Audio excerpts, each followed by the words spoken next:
ہمارے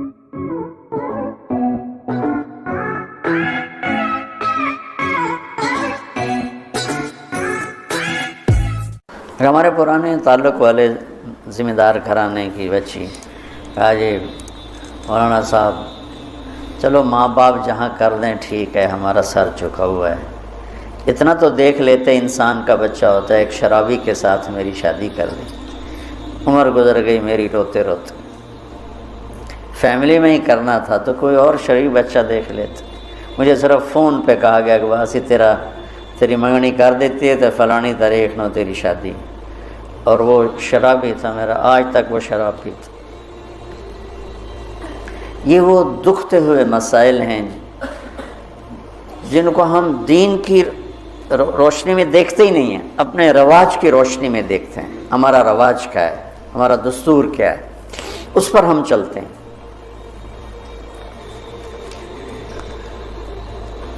تو میرے نبی نے ہم عمر سے شادی کی، سودا،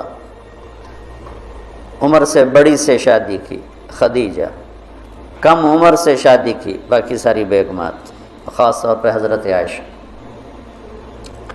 مطلقہ سے شادی کی زینب، بیوہ سے شادی کی خدیجہ، حفصہ، کنواری سے شادی کی عائشہ رضی اللہ تعالیٰ عنہ، مالدار سے شادی کی خدیجہ، غریب سے شادی کی جویریہ، باندھی ہو کر آئی ہیں، ہمسر سے برابری میں شادی کی ام سلمہ، ام حبیبہ، اپنے خاندان میں شادی کی عائشہ، ام حبیبہ، ام سلمہ، یہ حفصہ، یہ قریش ہیں۔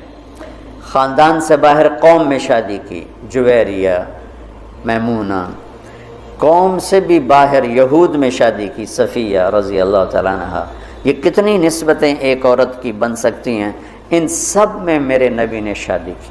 اور آپ حیران ہوں گے، اپنی 3 بیٹیاں بنو امیہ کو دیں جن کے ساتھ جانی دشمنی، ابو العاص کو حضرت زینب، ابو العاص بن ربیع بن امیہ بن حرب، اور عثمان بن عفان بنو امیہ۔ تو پہلے حضرت رقیہ کا کیا، پھر ام کلثوم کا کیا، اور علی اپنے گھر کے تھے، خاندان کے تھے، تو ایک فاطمہ کا رشتہ ان کے ساتھ کیا۔ اور حضرت عثمان کے نکاح میں جب حضرت ام کلثوم کا بھی انتقال ہوا تو آپ نے فرمایا میری 100 بیٹیاں ہوتی اور اس طرح مرتی، 100 کی 100 عثمان کے نکاح میں دیتے۔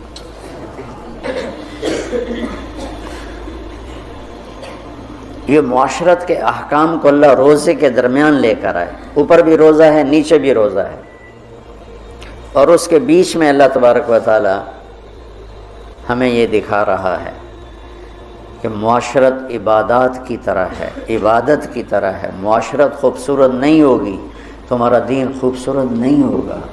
میں بیوی کو عزت نہیں دوں گا، دیکھو طنز کا بول ایسا جیسے کپڑے پھاڑ دینا، بے عزت کرنے کا بول ایسا جیسے کپڑے پھاڑ دینا۔ اور میں کتنا ہی پاگل ہو جاؤں غصے میں اپنا کرتا خود نہیں پھاڑتا ہوں، میں کسی کا کرتا تو پھاڑوں گا، اپنا نہیں پھاڑوں گا۔ تو میری بیوی میرا لباس ہے، مجھے غصہ چڑھا ہوا ہے، مجھے گلہ آیا ہوا ہے، تو میں لباس پہ ہاتھ نہیں ڈالوں گا۔ یہ میں کیا کہہ رہا ہوں کہ میں بیوی کی دل شکنی نہیں کروں گا، بیوی خامند کی دل شکنی نہیں کرے گی، برداشت کریں گے، تب جا کر یہ رشتہ خوبصورت ہوگا۔ دنیا میں کسی بھی رشتے کو باقی رکھنے کے لیے برداشت کے سوا کوئی قانون نہیں، اور اس رشتے کے لیے برداشت سب سے زیادہ ہے کہ برابری کا رشتہ ہے، کبھی خامند گرم کبھی بیوی گرم، تو دونوں ہی گرم تو پھر آگ بھڑکے گی اور بڑھتی چلی جائے گی۔ ایک بچہ مجھے آ کے ملا ملتان سے، ٹاپ کیا اس نے پورے پنجاب میں FSC میں، تو کہا جی میں 2 دفعہ خودکشی کی کوشش کر چکا ہوں۔ میں نے کہا تم اتنے پڑھنے لکھنے والے بچے تم کیوں خودکشی؟ کہا جی میرے ماں باپ دونوں آپس میں اتنا لڑتے ہیں کہ ان کی لڑائی سے بددل ہو کر میں نے 2 دفعہ خودکشی کی کوشش کی۔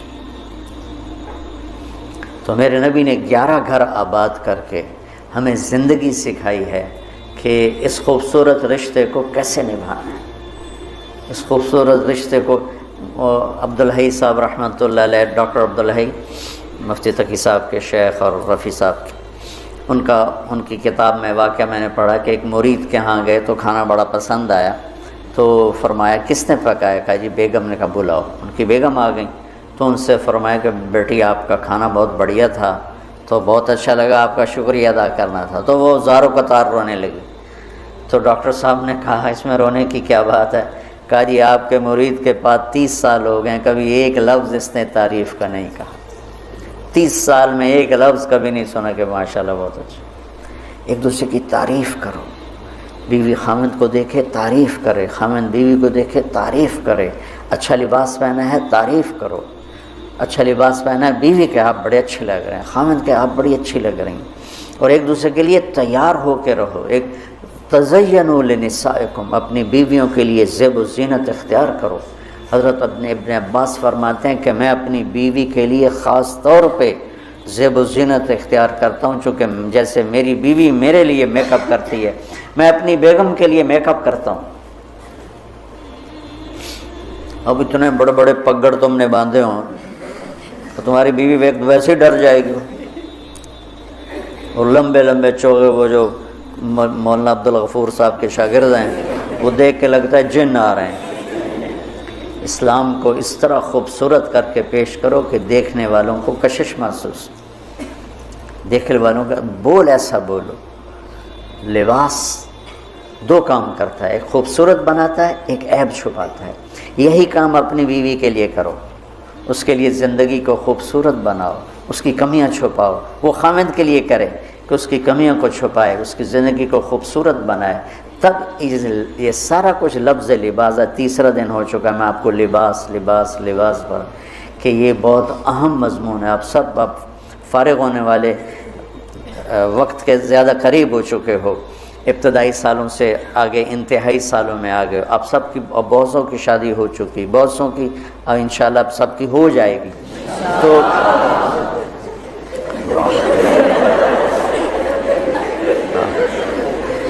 مولویوں نے شوق چڑھے ہے شادی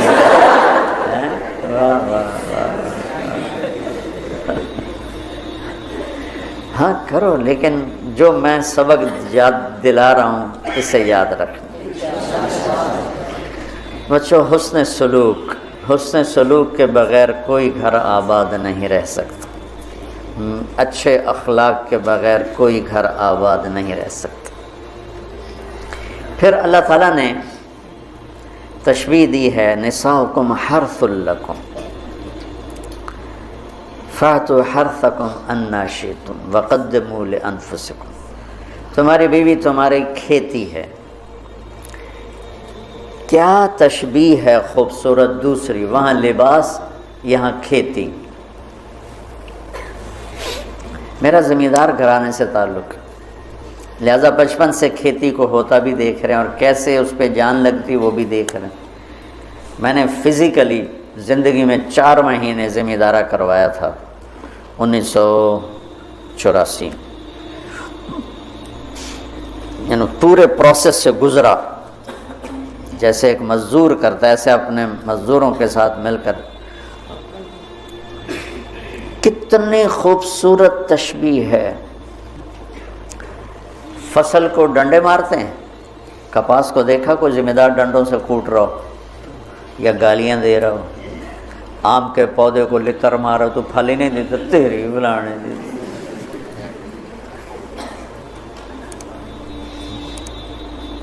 کنو پہ پھل نہیں لگا تو ڈنڈا اٹھا کے چلا رہا ہو۔ فصل کو کتنے پیار سے پروان چڑھاتے ہیں، جس وقت میں فصل کی جو ضرورت ہوتی ہے کس طرح مہیا کرتے ہیں۔ میں نے وہ 4 مہینے ذمہ دارہ کیوں کیا؟ پچھلے 3 سال ہماری فصلیں سب فیل ہو گئی اور قرضے یہاں تک چڑھ گئے۔ ہمارے پاس کوئی جمع پونجی تاجروں کی طرح تو ہوتی نہیں، یہاں تک چڑھ گئے۔ تو میں نے چھٹی لی رائمنڈ سے 4 مہینے اور اپنا ذمہ دارہ خود سنبھالا، کہ مجھے ڈر لگا کہ اگر اس دفعہ بھی ہماری فصل نہ ہوئی تو پھر زمین بیچ کے قرضہ دینا پڑے گا۔ تو 3 سال کے پیچھے قرضے چڑھے ہوئے، تو میرے پاس تو پیسہ ہی نہیں تھا کہ میں کھاد کیسے لوں، سپرے کیسے لوں، جی ڈیزل کیسے لوں۔ لیکن جس وقت کپاس کہتی پانی چاہیے، میری جیب میں پیسہ نہیں، میں بھاگ رہا ہوں، کہیں سے ادھار پکڑ رہا ہوں، کہیں سے کوئی پلاٹ بیچ رہا ہوں، کوئی درخت بیچ رہا ہوں، اور اس کو پانی پلانے کے لیے انتظام کر رہا ہوں۔ وہ کہتے مجھے کھاد چاہیے، تو میں بلاتا فوری طور پہ، ٹالی بیچنی ہے بھائی، ٹالی کا درخت ہوتا ہے نا، ککر بہت زیادہ تھے، میرے والد صاحب کو درختوں کا بڑا شوق تھا، تو بے شمار کھڑے تھے، تو 1-2 بیچے، چلو بھائی کھاد لے آؤ، وہ لے آؤ، سپرے لے آؤ۔ میں نے کسی جگہ یہ نہیں کہا کہ میرے پاس پیسے نہیں تو میں کھاد کیسے دوں، میں سپرے کیسے کروں، نہیں کرتا، نہیں۔ جو میری کپاس نے مانگا میں اس کو دیتا رہا، میں اس کو دیتا رہا، میں اس کو دیتا رہا، اور اوپر کھڑے ہو روزہ جون میں 15 ایکڑ میں ٹریکٹر کے ساتھ بھاگتا تھا روزہ رکھ کے۔ اب تو سردرد نے مجھے گرا کے رکھ دیا ہے، 15 ایکڑ جون میں ٹریکٹر کے پیچھے بھاگ رہا ہوتا تھا، وہ گوڈی کر رہا ہے تو کہیں کوئی پودا نہ اکھڑ جائے، وہ بیج گرا رہا ہے تو کہیں کوئی بیج وہ کہیں پھنس نہ جائے اور وہ زمین خالی رہ جائے۔ جتنی ایک کھیتی کی محنت ہے، اس کا 100واں حصہ بیوی کے ساتھ اخلاق بنا لو تو آپ کی فصل برابر ہو جائے۔ نساؤکم حرث لکم، اگر درخت نے پھل نہیں دیا تو میں کٹواتا نہیں ہوں، میں اس کا علاج کرتا ہوں، میں اس کا مرض ڈھونڈتا ہوں۔ پچھلی سال ایک آم کا پودا پھل نہیں دے رہا تھا، تو مجھے تو اب اتنی سمجھ نہیں، تو میں نے اپنے دوست کو بلایا، میں نے کہا یار ذرا اس کو دیکھو، اس کو کیا مسئلہ ہے، یہ پھل نہیں دے رہا ہے۔ تو اس نے اس کا علاج بتایا کہ اس کا یہ کریں، یہ کریں، یہ کریں۔ تو پھل نہیں دیتی تو میں پریشان ہوتا ہوں، اور میں اس کی خدمت کرتا ہوں، خدمت بڑھاتا ہوں۔ اب اس کو آپ رشتوں پہ اس رشتے پر فٹ کرتے جاؤ کہ بھائی تمہاری بیوی بہت بدتمیز ہے، تو سمجھو درخت ہے، پھل کوئی نہیں۔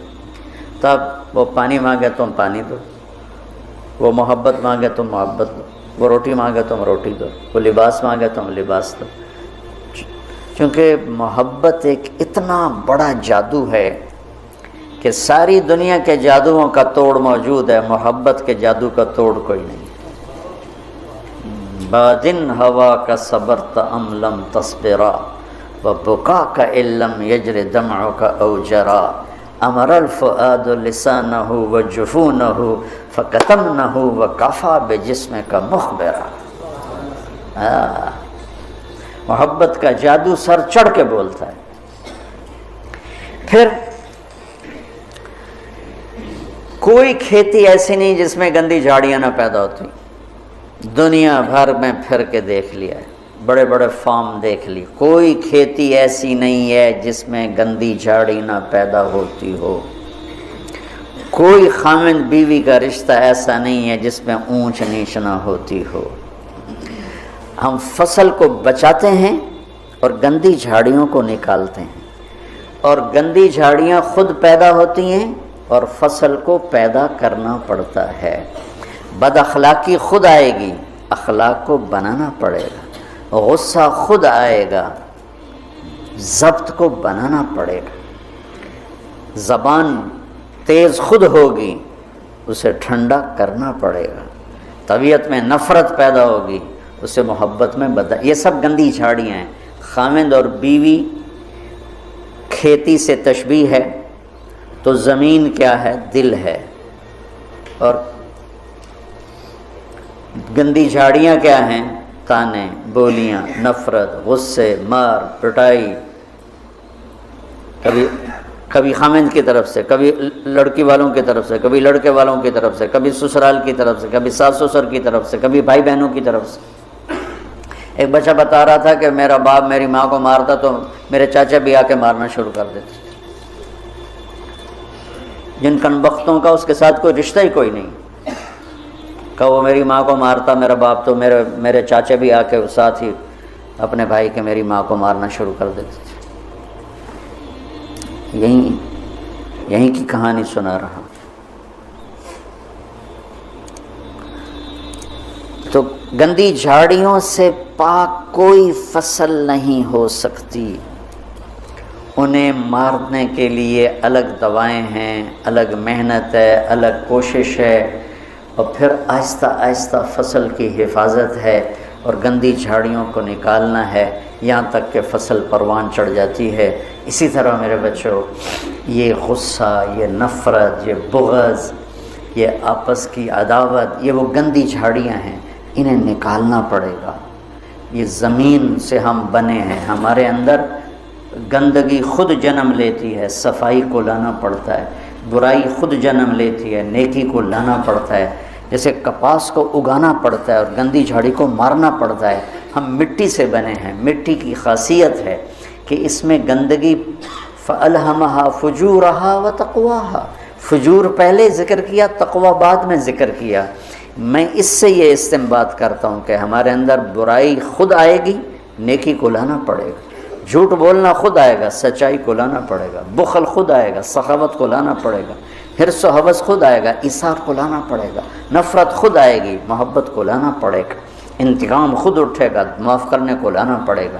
یہ زندگی بھر کی زراعت کی محنت ہے۔ جاؤ کھیتوں میں جا کے دیکھو کہ ذمہ دار کیسے مٹی میں مٹی ہو رہا ہے اور کس طرح اپنی فصل کو اولاد کی طرح پروان چڑھا رہا ہے، اور کس طرح وہ اس میں سے گندی جھاڑیوں کو آرام سے نکال رہا ہے کہ پودا نہ ہل جائے۔ پودا، میں ہاتھوں سے 15 ایکڑ کے پلاٹ اپنے ہاتھوں سے جھاڑیاں کھینچتا تھا، وہ رمبے کھرپے سے نہیں کہ کہیں کپاس کا پودا متاثر نہ ہو جائے۔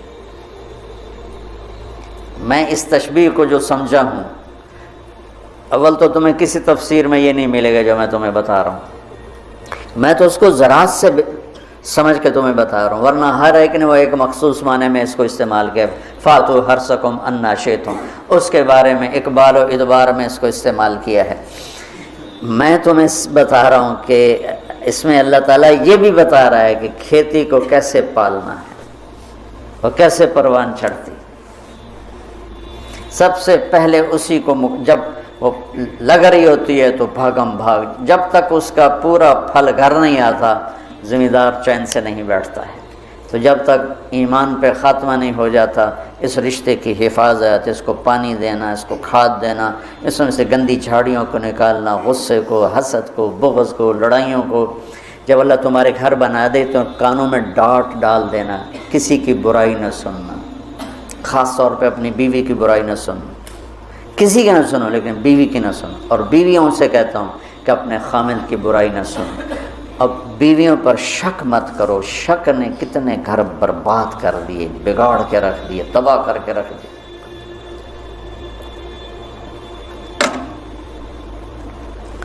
اعتماد کرو۔ نکاح کا ایک مطلب ہے عورت پر مرد کا اعتماد کرنا۔ اب یہ موبائل کا زمانہ ہے، بیویاں خامدوں کو موبائل ڈھونڈ رہی ہوتی ہیں اور خامد بیویوں کو موبائل ڈھونڈ رہے ہوتے ہیں کہ کتنے میسج کیتا، کتوں میسج آیا۔ یہ ایسی بدتمیزی، بد اخلاقی، یہ زندگی کے ماتھے پر بہت گندا بدنما داغ ہے۔ میں قربان جاؤں اپنے نبی کی، سن جو حضرت عائشہ پہ تہمت لگی کوئی ایسے نہیں لگی، بہت بڑی حکمتیں تھی پیچھے، اور سارا ماحول متاثر ہو چکا ہے، وحی بند ہے، اور میرے نبی کہہ رہے ہیں عائشہ کوئی غلطی ہوئی ہے تو توبہ کر رہے ہو، اللہ معاف کر دے گا۔ ذرا اپنے آپ کو یہاں خود اپنے آپ کو بٹھا کے سوچو۔ میں قربان جاؤں، کیا ظرف ہے میرے نبی کا، عائشہ کوئی غلطی ہوئی ہے تو توبہ کر، اللہ معاف کر دے گا۔ یہ نہیں کہ غلطی بتا میں تمہیں ابھی طلاق دیتا ہوں، ابھی تیرا سر اتارتا ہوں۔ کتنی بچیاں شک کی بنیاد پہ ذبح کر دی، لڑکے شادیاں کر کے زنا کرتے ہیں، اور بچی سے پر شک پڑ جائے تو اسے جان سے مار دیتے۔ لڑکا گناہ کرے، لڑکی کرے، دونوں ہی بشر ہیں، دونوں ہی انسان ہیں، اس سے بھی خطا ہو سکتی، اس سے بھی ہو سکتی۔ بیٹی سے خطا ہو جائے تو غیرت پہ زد پڑ گئی لہذا اسے ذبح کر دو، اور بیٹا شادیاں کر کے بھی منہ کالے کرتا رہے تو کوئی نہیں جی چھوڑ چک کرنا۔ یہ میرے ماحول کے آگ ہے جو بھڑک رہی ہے، کسی سے بھی خطا ہو سکتی، بشر ہے، یہ بھی بشر ہے، یہ بھی بشر،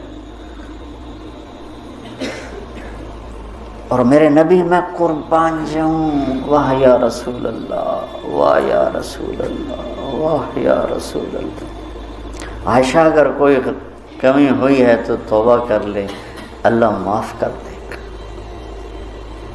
اللہ اکبر، سوچو تو صحیح، اس سے زیادہ کوئی عورت کو کون عزت دے گا؟ کیا آپ نے ان کو ایک بشر سمجھ کے کہا، ہوئی ہے کوئی کمی تو توبہ کر، اللہ معاف کر دے، نہیں ہوئی تو اللہ تیری شان میں کچھ نہ کچھ ضرور تیری صفائی دے گا۔ اسی وقت پھر اللہ نے جبریل کو اتارا۔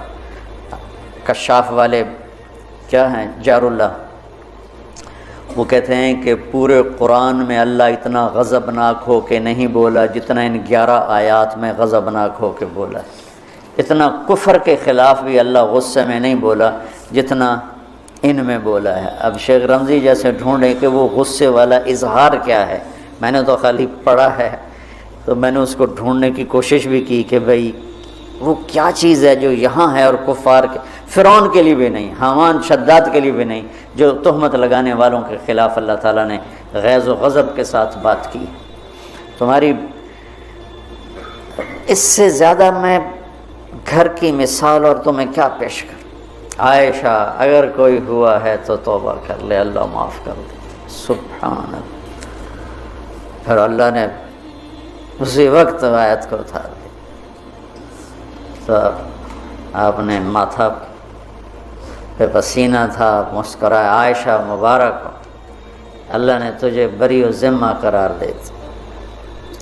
ام رومان کہنے لگی اٹھو، لگ رسول کا شکر ادا کرو گا؟ نہیں، اس کا شکر ادا کریں گی جو میری گواہی دینے آیا، جو میری گواہی دینے آیا۔ تو یہ گھر کی زندگی کے وہ مسائل ہیں بچوں جس میں پوری امت اس وقت مبتلا ہے، خاص طور پر میرا ملک بر صغیر۔ میں چاہتا ہوں تم سیرت مبارکہ سے اثر لو، اللہ کے واسطے قرآن سے جڑو، سیرت سے جڑو۔ میرے نبی نے کیا کیا؟ ہم صرف بزرگوں پہ اٹک جاتے ہیں، اکابر پہ اٹک جاتے ہیں، آگے نہیں جاتے ہیں۔ ہمارے اکابر ہمارا سرمایہ ہیں، ہمارے لیے عالم الہدا ہیں، روشنی کے مینار ہیں، ان سے استفادہ کے بغیر ہم جاہل ہیں، لیکن وہ بھی ہماری طرح انسان ہیں۔ نمونہ بننے کے لیے صرف میرے نبی کی ذات ہے، صرف میرے نبی کی ذات ہے، صرف میرے نبی کی ذات۔ سیرت سے جڑو، قرآن سے جڑو۔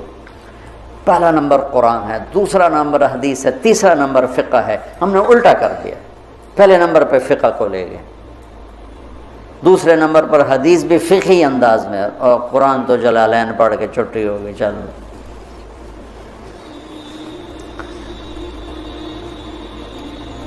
تو میں چاہتا ہوں دنیا سے جانے سے پہلے اللہ میرے ذریعے سے ایک ایسا طبقہ تیار کر دے جو قرآن سے جڑا ہوا، جو حدیث سے سیرت سے جڑا ہوا۔ ایک ہے فقہ الحدیث، فقہ السنہ، ایک ہے فقہ السیرہ۔ میں یہ چاہتا ہوں، فقہ السیرہ چاہتا ہوں۔ فقہ السنہ پہ تو بہت کام ہو چکا ہے، بخاری، مسلم، نسائی، ابو داؤد، یہ سب فقہ السنہ ہے۔ فقہ السیرہ کہ میرے نبی کی زندگی سے مجھے کیا روشنی ملتی ہے، وہ چاہتا ہوں۔ اللہ تعالیٰ مجھے بھی دے دے، اللہ آپ کو بھی دے دے۔ اللہم لک الحمد کما انت اہلہ، وصلی علی محمد کما انت اہلہ، وفعل بنا ما انت اہلہ، انک اہل التقوی و اہل المغفرہ۔ یا اللہ ہمیں قرآن سے جوڑ دے، یا اللہ ہمیں اپنے حبیب سے جوڑ دے، یا اللہ ہمیں سیرت سے جوڑ دے، یا اللہ ہمارا آئیڈیل اپنے نبی کو بنا دے، یا اللہ ہماری ہر ادا سنت میں ڈھال دے، یا اللہ ان بچوں کو قبول فرما، یا اللہ انہیں ہر جگہ جہاں یہ جائیں ہدایت کا ذریعہ بنا، ہدایت کا ذریعہ بنا، ہدایت کا ذریعہ بنا۔ یہ ہمارے شاخیں اور یہ ہمارا مرکز، اس سب کو اپنے فضل و کرم سے قبولیت کا شرف نصیب فرما۔ جتنے دوست شریک مجلس ہیں یا سن رہے ہیں اور ہاتھ اٹھائے ہوئے ہیں، یا اللہ سب سے راضی ہو جا، سب کی دنیا بھی بنا دے، سب کی آخرت بھی بنا دے۔ یا اللہ نہ ہم دنیا کے دکھ سہ سکتے ہیں نہ آخرت کے، ہمیں دنیا کے دکھوں سے بھی بچا، ہمیں آخرت کے دکھوں سے بھی بچا میرے مولا۔ نہ یہاں کا درد سہا جاتا ہے نہ وہاں کا، یہاں کے دردوں سے بچا، وہاں کے دردوں سے بچا میرے مولا۔ ہماری زندگی کا سب سے بہترین حصہ آخری بنا دے، ہمارے اعمال کا سب سے بہترین عمل آخری عمل بنا دے، اور جس دن تیری ملاقات ہو وہ دن ہماری زندگی کا سب سے خوبصورت دن بنا دے۔ یا اللہ تو ہمیں دیکھ کے خوش ہو جائے، ہم تجھے دیکھ کے خوش ہو جائیں۔ یا اللہ تو پوری امت پر آئے ہوئے مصیبتوں کے بادل ہٹا دے۔ یا اللہ پوری دنیا کے فرعونوں کو زیر و زبر فرما دے، پوری دنیا کے شداد حامان قارونوں کو عبرت کا نشان بنا دے، اور پوری دنیا کے انسانوں کے لیے یا اللہ اسلام کا دروازہ کھول دے۔ یا اللہ ہمارے ملک کی حفاظت فرما، اسے فتنوں سے بچا، اندر باہر کے دشمنوں سے حفاظت فرما۔ یا اللہ تو ہماری بھی حفاظت فرما، ہماری نسلوں کی بھی حفاظت فرما۔ یا اللہ ہم سب سے راضی ہو جا، آمین۔